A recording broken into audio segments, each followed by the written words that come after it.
Good morning, ladies and gentlemen. This is the April 24th, 2019 briefing session of the Utah Board of Oil, Gas, and Mining. We welcome all of you that are here today. In many respects, we're here to honor you and the work that you've done. But in what you've done, I think you honor us much more, so we appreciate that. With that, we'll start with Holly. Excellent. Your mic's not on. I think I just needed to lean in a little bit more. Okay, perfect. Good morning, Mr. Chairman and members of the board. My name is Holly Brown, and I'm the Public Information Officer for the division. And today we are going to be seeing the presentations for the 2019 Environmental Excellence Awards. So just to, so once we see the presentations, there is a working lunch today where we will select the winners. And then we are planning to have an open house on Tuesday, May 21st from 3 to 5 to present the awards. So with that, our first presentation will be by Leslie Hepler. She will be presenting a project that was in the Ashley National Forest regarding an outstanding final reclamation site. I would like to. Your mic's not on. We're not catching you on the recording. Can you hear me now? Yes, thank you. I would like to thank the board for the opportunity to present this environmental excellence nomination to you. My presentation will be rather brief. It's about where it's located, the team approach that was taken, the portal closures that was done, and a summary of the presentation.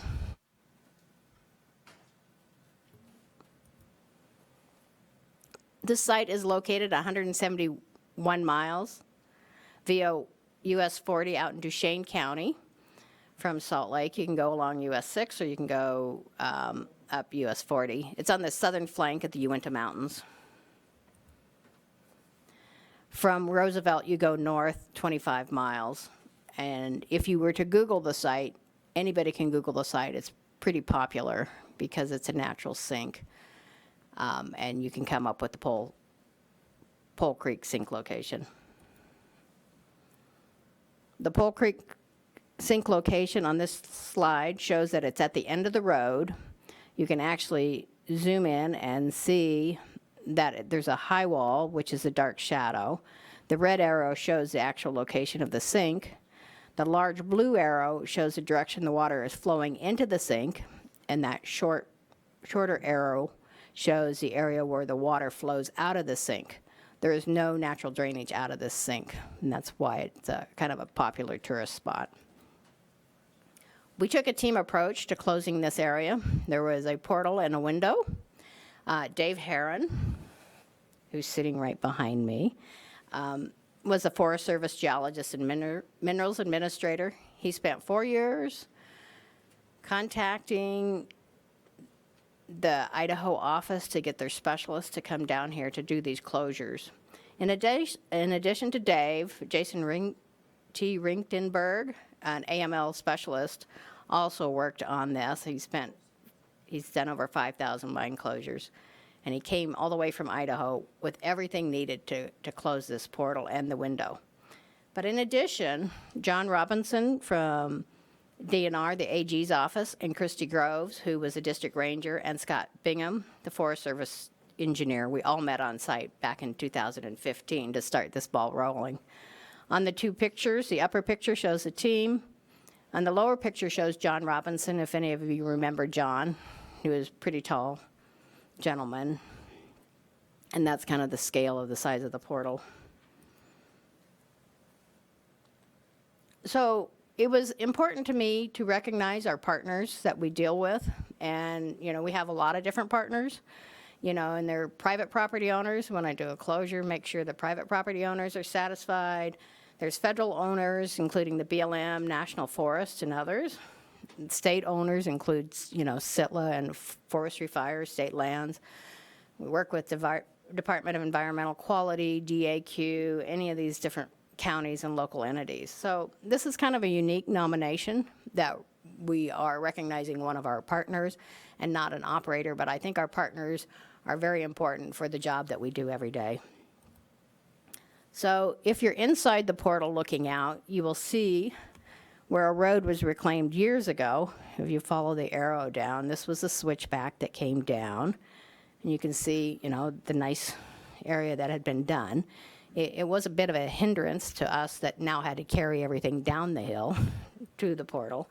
But the reclamation of the hill site was older, and it did very well. There's columbines growing. There was penstemons that were planted in the seed mix, but the columbines, blew in, and the Virginia bluebells also show what sort of pristine area it is. So being a karst sink is something very unique, and the upper picture on the left-hand side shows where the water flows into the sink. Because of the collapse feature, it just pours out of the old collapsed limestone. Then it flows down in front of the portal, and then in the bottom picture shows where it leaves the sink. It just leaves in a hole. It doesn't leave through a regular creek. And because of that, this is a rather popular site. Well, one of the problems happens when you get high water time in the spring. And so same sort of pictures. Up on the upper part is where it's just flowing over those rocks. You can't even see where it was normally coming out. But you can see this little portal in the back. And that's the portal, one of the portals that we closed. So the water gets quite high. I consider it a safety hazard to have the water, coming into the area. So on November 14th, we went ahead and did the closure on it. It was actually kind of nice that it was frozen. You can see where we put the extension cord, and we're able to walk across the frozen creek instead of balancing everything on a board. So for the main portal closure, there was several different steps that were involved, and all the material had to be hauled down that steep road, and it wasn't really a road. It's really more like a trail. And then they built a frame. And then after they did the frame, then they welded all the gate parts in place. And here's the example of the sort of construction that you use to make this gate. And if you notice, it was inset. The location that he chose to put that frame was behind where it could never get pulled out of the rock. It's back set in. Then there was also a ventilation window that had to be closed.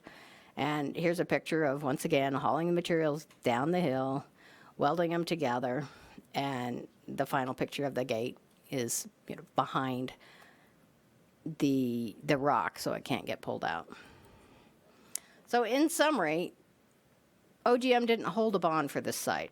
It was permitted in 1986 as an exploration permit. It was later moved to a small mine permit, but we still didn't have a bond. It kind of fell through the cracks at BOGM. Dave Herron did a lot of work to put the scheduling and the timing to this. No state funds were used. The construction was top-notch. The closure was a result of everybody that was involved in it, and it's important to recognize our partners in reclamation. So because of the safety aspect and with the underground workings and natural fluctuation, I believe it deserves a Environmental Excellence Award.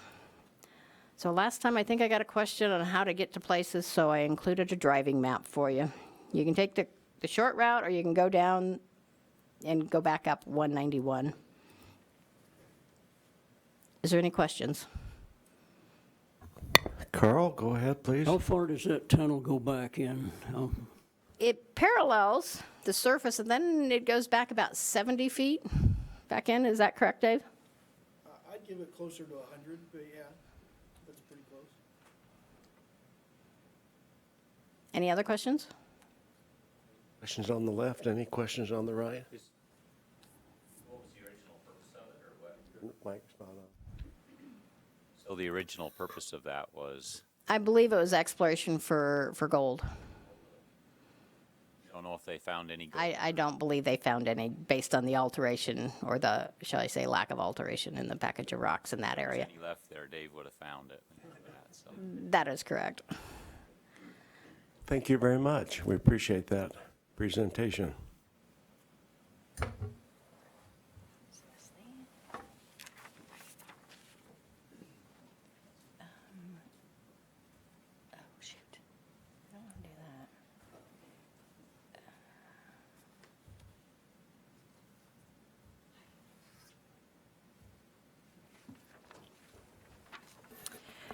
Okay, our next presentation will be Kirk Nichols, who is with Alton Coal, and he will be talking about some mitigation work that was done at the Coe Hollow mine.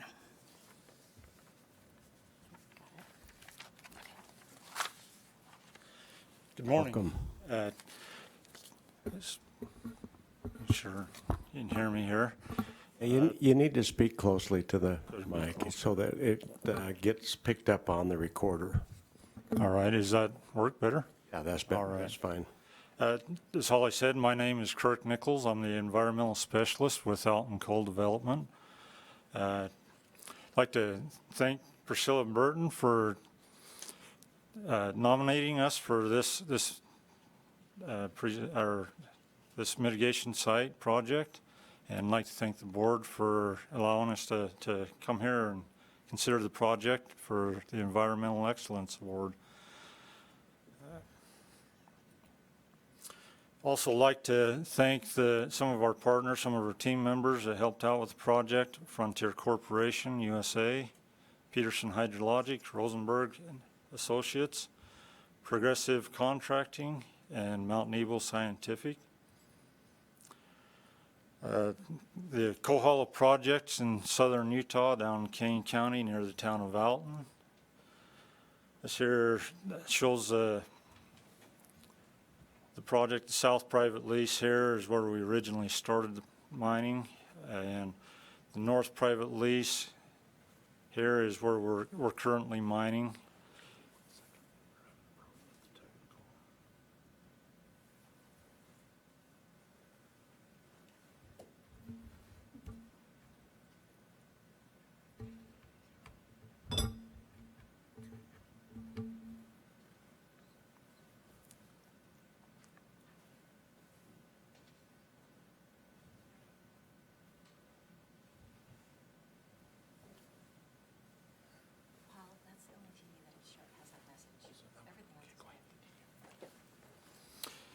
Okay, once again, this is the north private lease up here where we're currently mining in the town of Alton here.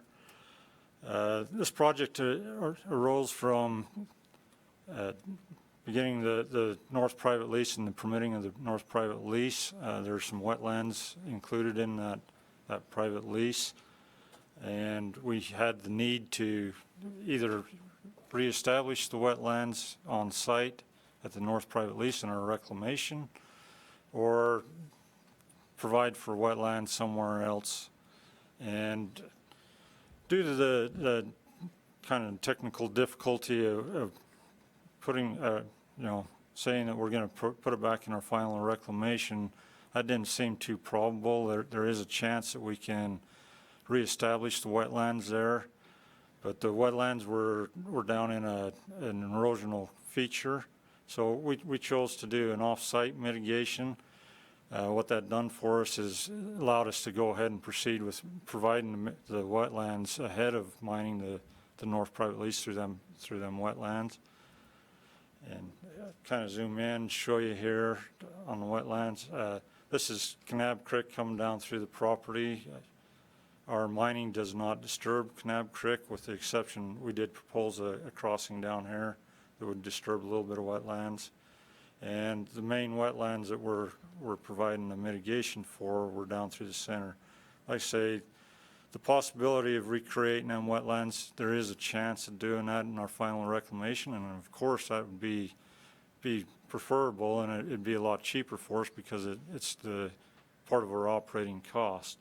But we chose to work on some wetlands to the south of us down Kanab Creek, about 1.5 miles south of the north private lease. I'll show you here, coming down through this piece of private property. This is the Kanab Creek again. You can see that along the creek it's pretty dark. That indicates that it's a functioning wetland. That's wetland vegetation, why it makes it dark.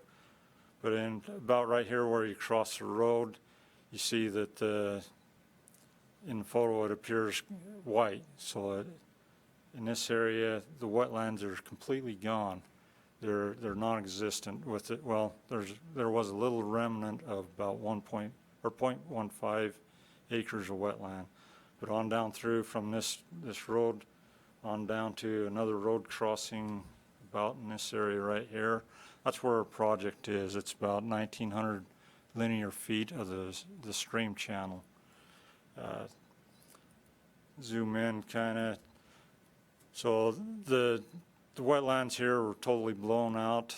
You can see it's just gravels down the bottom. You can see the landowner's attempts to try and mitigate the erosion that's going on. Right here we have the stream banks cut at least 10 feet below the surface above. There's farm fields above here that every time there's a storm event, the stream flows into the stream bank and cuts away at his farm fields. In this lower photo here, you can see, once again, this is an attempt on the landowner's part to try and straighten out the stream and keep it off the stream banks. We see that again here in some of these other photos. See the high banks where the stream is cut in. Here, this is the confluence of Lower Robinson Creek coming down here, joining in with Kanab Creek. And the property owner, he had attempted to create a grade control structure here to lower the water from Robinson Creek, and actually it focuses a lot of energy on the opposite stream bank over here where his fields are.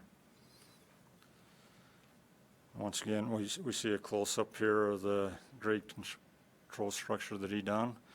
Here is the grade control. We replaced that grade control structure with this right here. I might point out that one of the biggest challenges that we had with this project was Alton Co. was trying to create as much wetlands as we possibly could to mitigate for the wetlands up in the North Private Lease and create some good habitat. But the property owner, he was willing to work with us, but he didn't want us to take up too much of his property. So the big challenge was to create as much wetland habitat as you could in the smallest possible area. And what that does is increases your cost of what you have to do. So this grade control structure here, bringing in Lower Robinson Creek, it's created with gabion baskets. It's a wire basket that you fill with rocks. It's quite time consuming and expensive to build these. And we go on, next photo here. This was a big wall built out of the gabion baskets once again very expensive to do. This was put in to preserve the landowner's irrigation ditch here and get water to his southeastern portion of his property. Take you on a flight over the final project here, and we can see some of the additional. This is his lower stream crossing. We're starting at the bottom. There's a few gabion baskets there. It's a hardened crossing. This is after a storm event in August of last year. The project has been completed. As we talked about, the area, there's no soils left in there. So like I say, after this August event, we can start to see the accumulation of soils in there, which are going to create the habitat for the vegetation and stuff. You can also see a lot of racking. The racking is catching on the willow pole plantings that we've planted there. There's over 1,400 willow pole plantings. We see the Robinson Creek confluence here, and also we get to see that the water is flowing through the project as we designed it to. It's following with these grade control structures. They have the low portion of them here that allows the water to flow through at a predetermined place, and we see that in the upper structure here, and then another hardened crossing for him to access his property.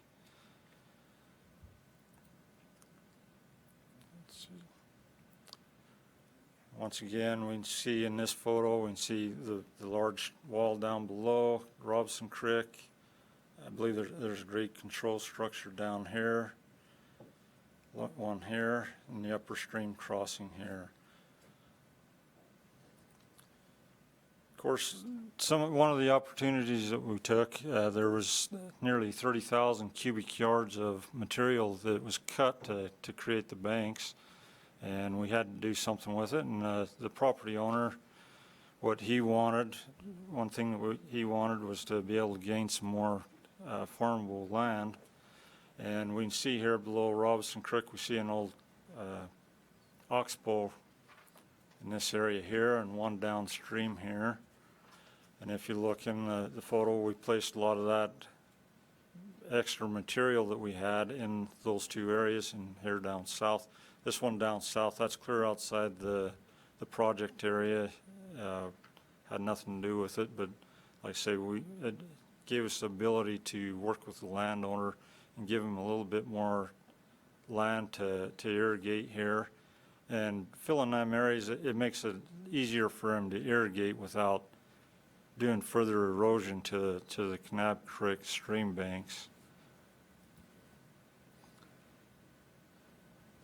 So here we have in the area, the confluence of Kanab Creek and Lower Robinson. Once again, here's an oxbow that it's outside the project that we filled. And we can see here in the after photo where it's been filled. And a view from downstream. This is during construction here. And we can see that same oxbow that was filled. And over here, the final product.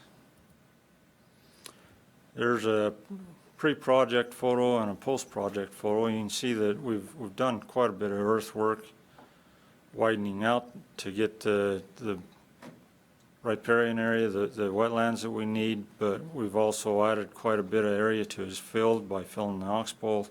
The southern one doesn't show on this photo, but so this area now is an enlarged field for the private property owner.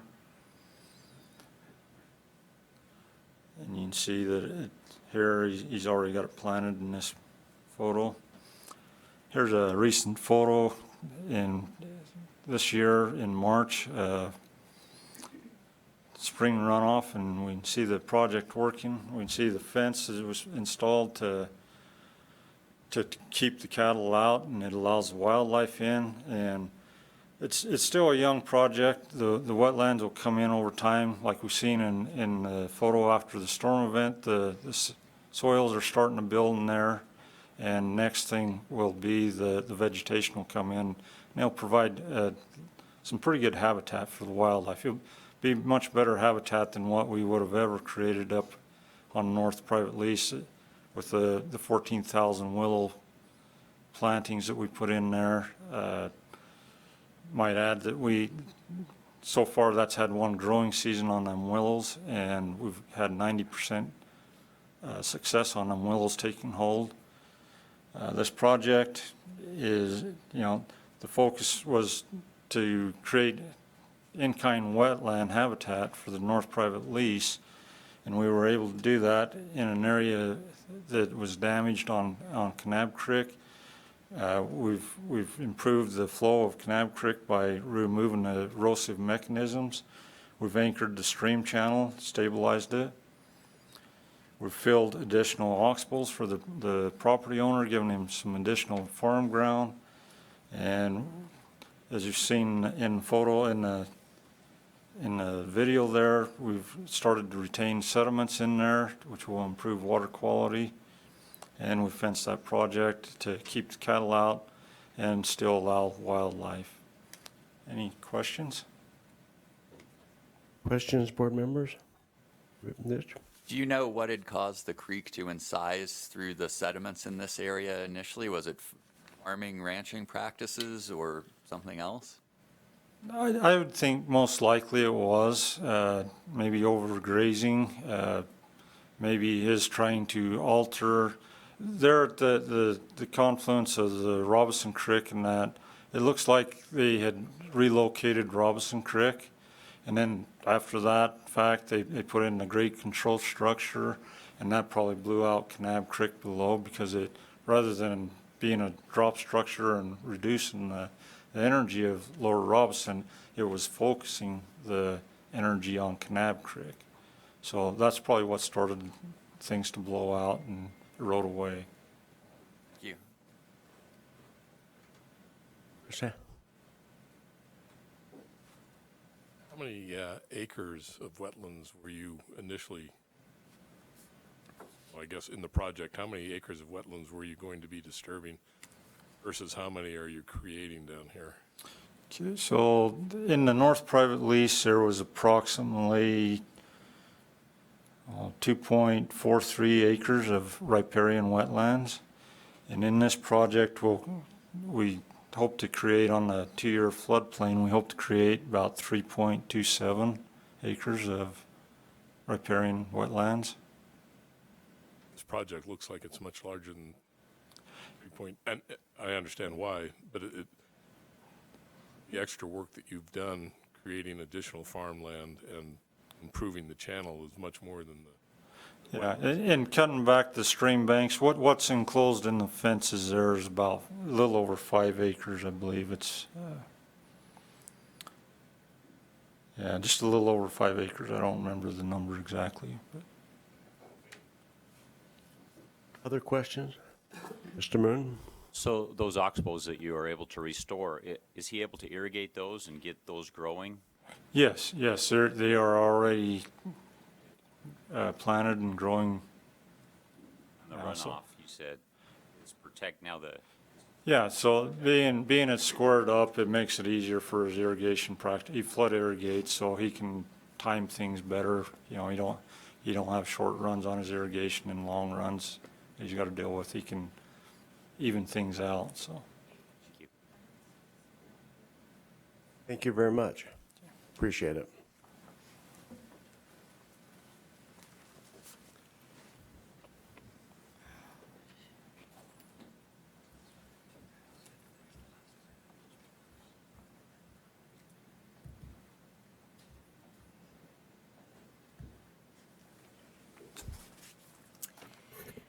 The last presentation that we will hear today is going to be by Talon Earl and Greg Galecki. They will be talking about a project at the Skyline Mine. So I will invite them to come up.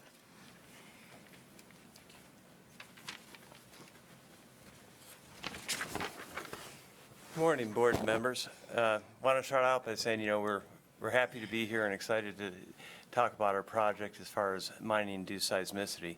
Before we got started, just wanted introductions. I'm the environmental engineer at the mine. Talon Earl's environmental technician, and with us we have Hal Livingston, who's our full-time personnel on the team or on the mine site. That whenever environmental things come up, it's great to have somebody there full-time dedicated to doing environmental compliance. So we're pretty much a team. And we represent County Fuel Skyline Mine. Our nomination activity was active coal mine, and our category is other. And what we did there is that we exceeded regulatory requirements by partnering with NIOSH to conduct this project. So we're excited to tell you about it. Thanks, Greg. Yeah, I just want to take the opportunity to thank you guys for letting us present this. We don't get an opportunity to kind of show off what we do very often, so we really appreciate it.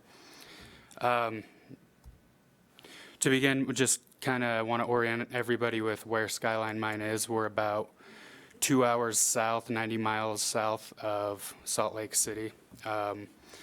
We're on the Manti La Salle National Forest, right where Carbon, Emery, and Sanpete County kind of come together. The mine itself is by the town of Schofield, the Lake of Schofield, and then we have Electric Lake down at our south end. The gray area in this shows our mined out areas of the mine, which cover approximately 20 square miles.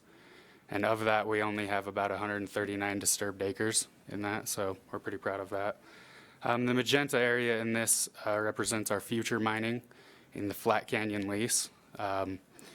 We acquired the Flat Canyon lease in 2015, and it was a really big deal for us.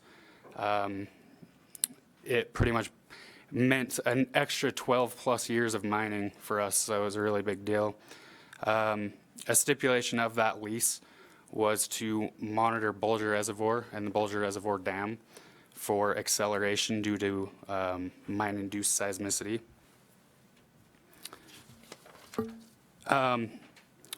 The actual lease requirement was that we monitor the acceleration, anything that was greater than 0.1 Gs on the Bulger Reservoir Dam when longwall mining was approaching.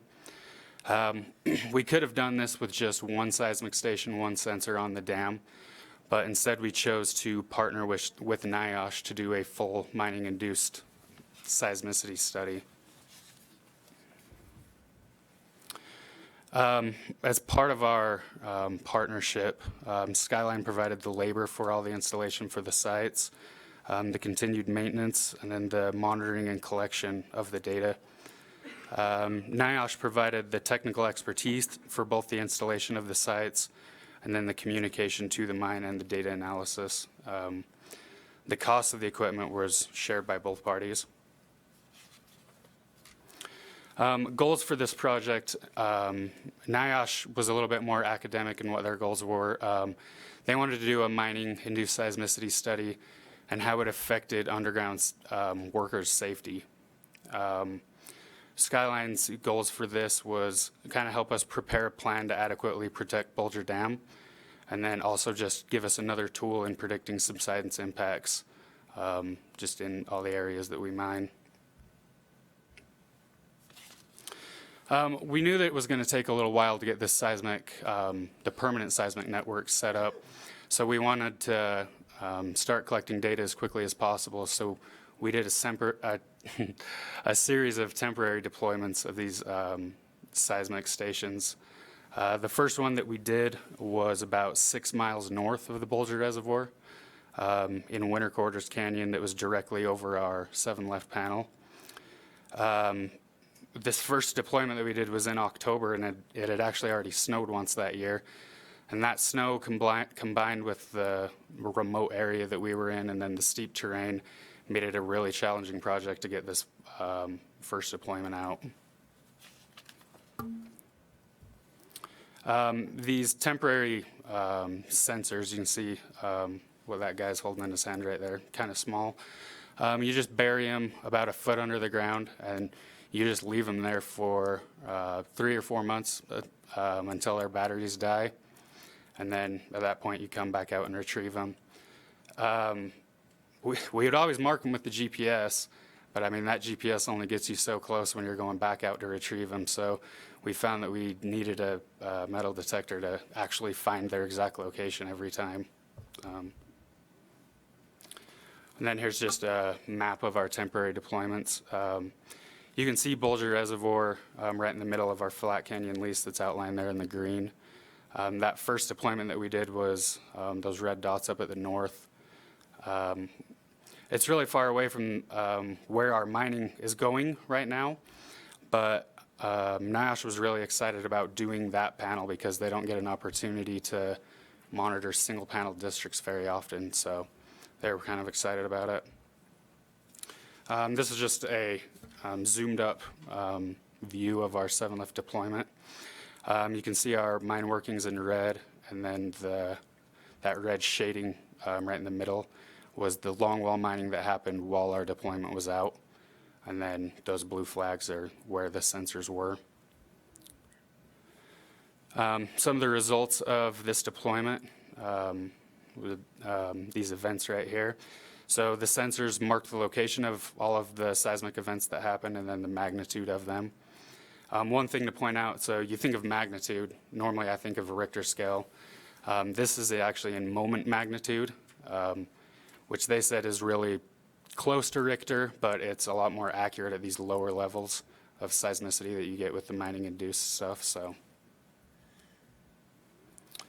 oh, actually, one thing. The events at the north really followed our mining really well, and then down at the south, they kind of veered away.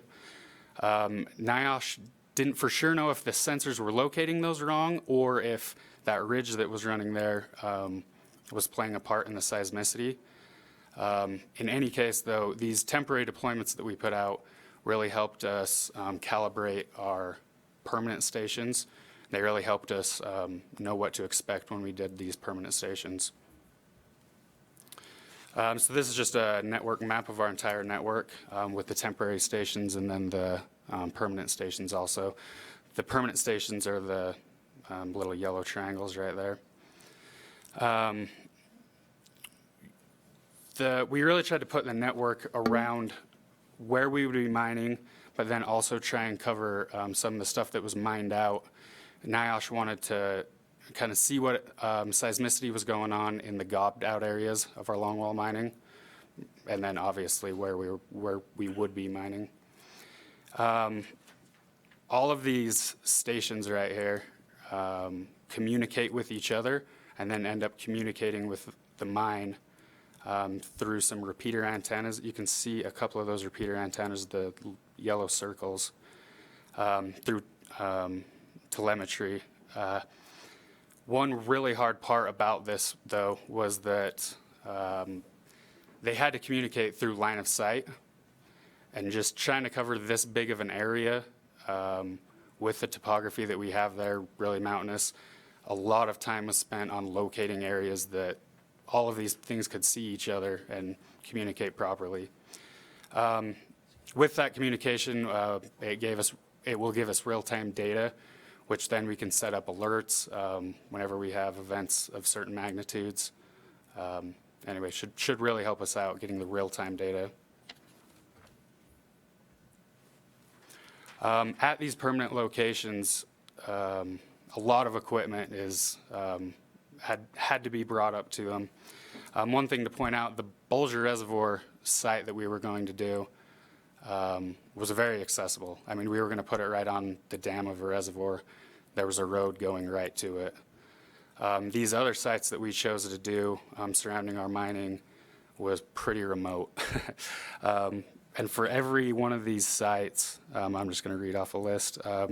There was 2 30-inch galvanized vaults, 19 60-pound bags of concrete, water for the concrete, a 16-foot aluminum or wood pole, 4 deep cycle batteries, an antenna, conduit, and then cable. Every site had equipment that was in excess of 3,000 pounds. And a lot of this stuff had to be brought in by hand, or in the case of a couple of them, we actually had to hire some horses to help bring the stuff in.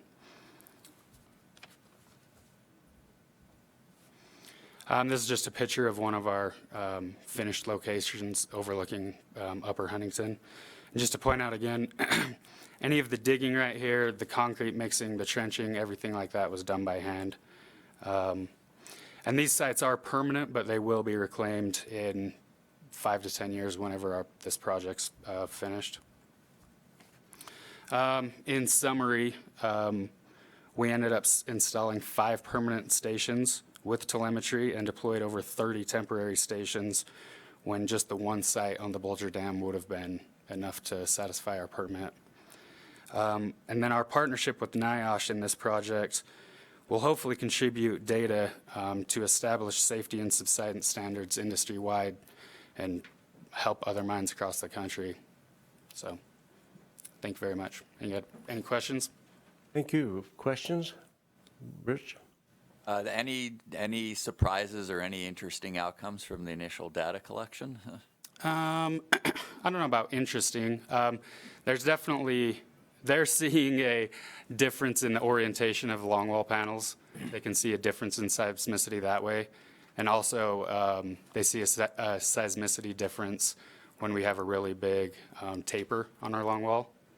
So I don't know if that's so much surprising, but they're definitely seeing a difference in it. And the other thing that I found interesting is that, you know, when we set these nodes up right above the panels, I would actually anticipated, you know, more, you know, a larger event than they really, you know, the magnitude of them are quite small. I'd expected them to be a little bit larger. And so that's reassuring from when as mining continues towards the dam.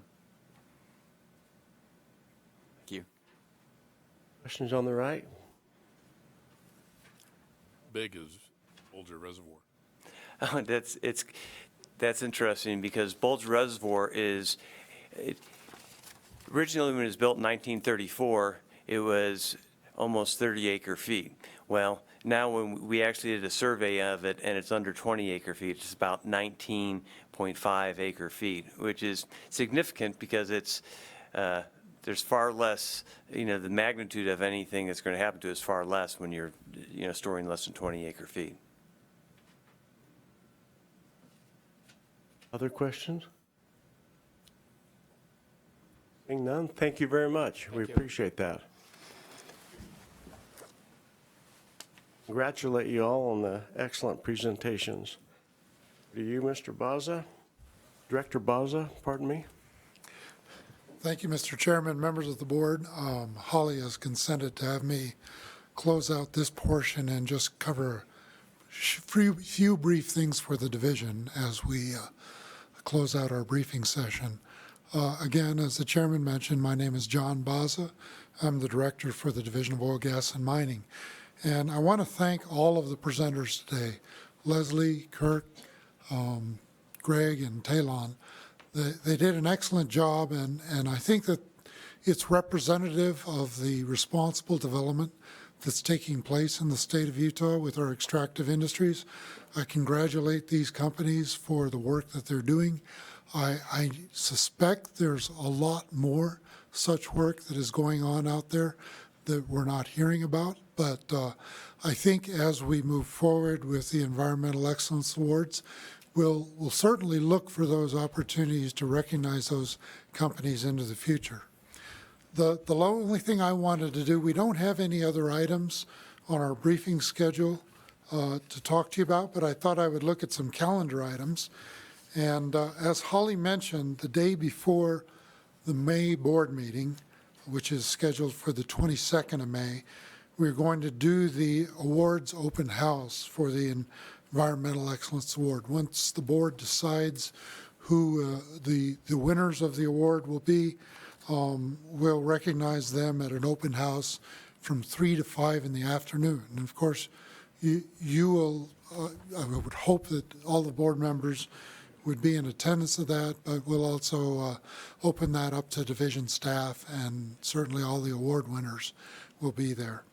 On the 30th of May, excuse me, on the 30th of May, we have the Governor's Energy Summit, and we do have at least a couple of board members signed up and registered for that. Mr. Chairman and Susan, I think that you're both signed up and registered, and we'll get that information to you well before the summit so that you have your registration information. In June, I wanted to point out that our board hearing is going to be in conjunction with a field trip to the Carbon Emery area. We'll do the field trip on June 25th, and then the board hearing will be scheduled in Price on the 26th of June. So you'll hear more about that at our May board briefing, and we'll provide you with details on the field trip and where we'll be staying and what time we're leaving and all of that. But keep that in mind that that'll be for our June board hearing. Beyond that, I don't have any other items to talk about. I really thank Holly for her efforts in organizing the environmental excellence nomination process and the presentations today, and obviously as we go forward to the awards open house on May 21st. So thank you to her for doing all that.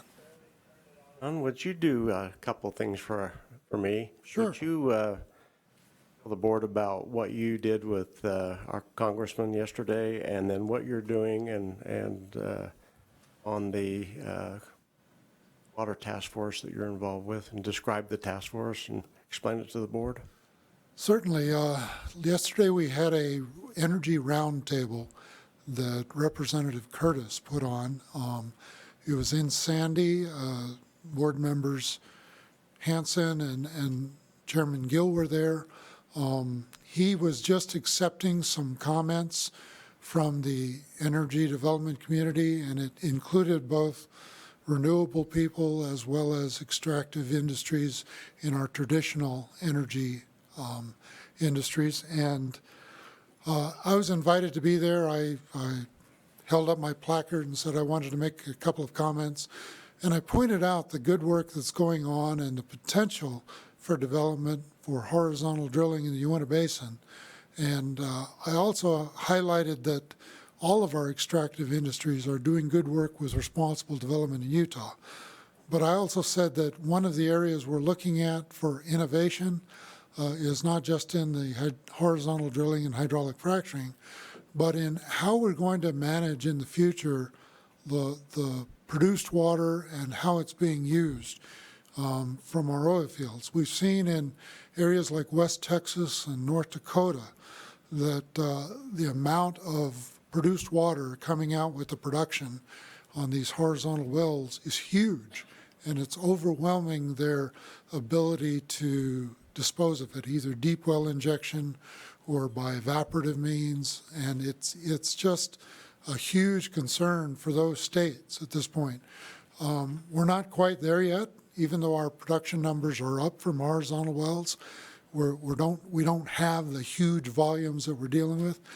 But as an associate of mine from another state likes to say, if we think we're going to have a problem in 10 years, now's the time to be working on it. We need to be looking at those problems now. And for the past 2 years, I've been involved with the Groundwater Protection Council's effort in studying produced water, how it's being used, how it's being reused in the oil and gas fields, for example, secondary recovery and enhanced recovery, and how it could possibly be beneficially used in the future.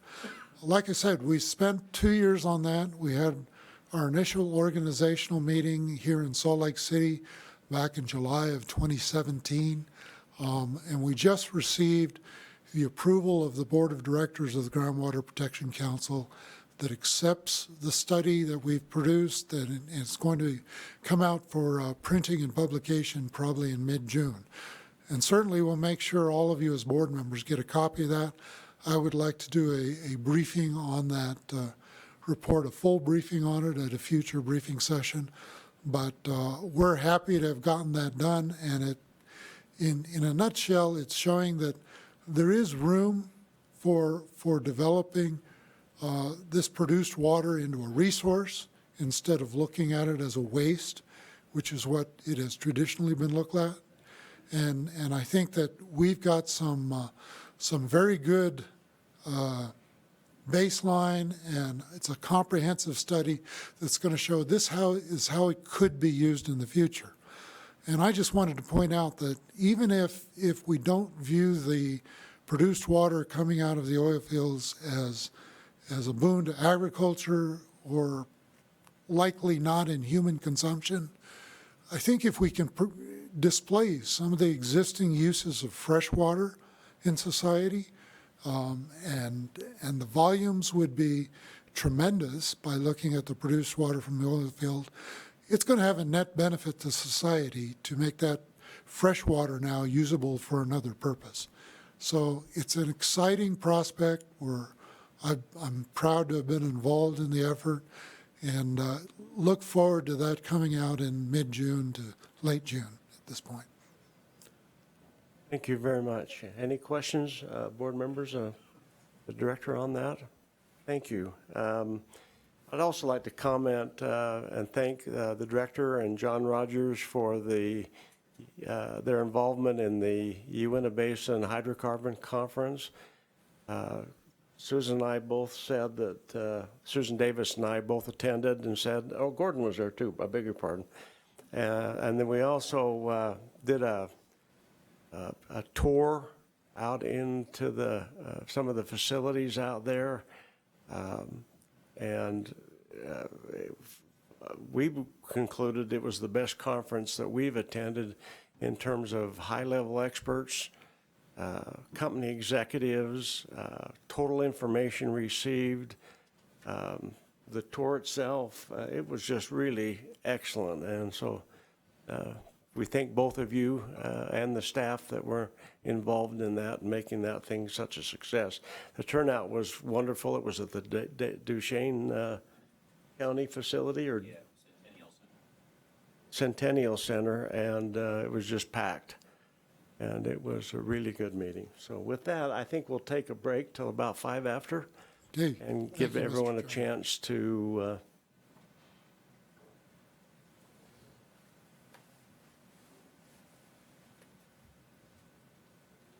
pardon me, before I do public comment, anyone want to address the board on matters within our jurisdiction? Seeing none, we'll be back just shortly after 10 a.m. Thank you.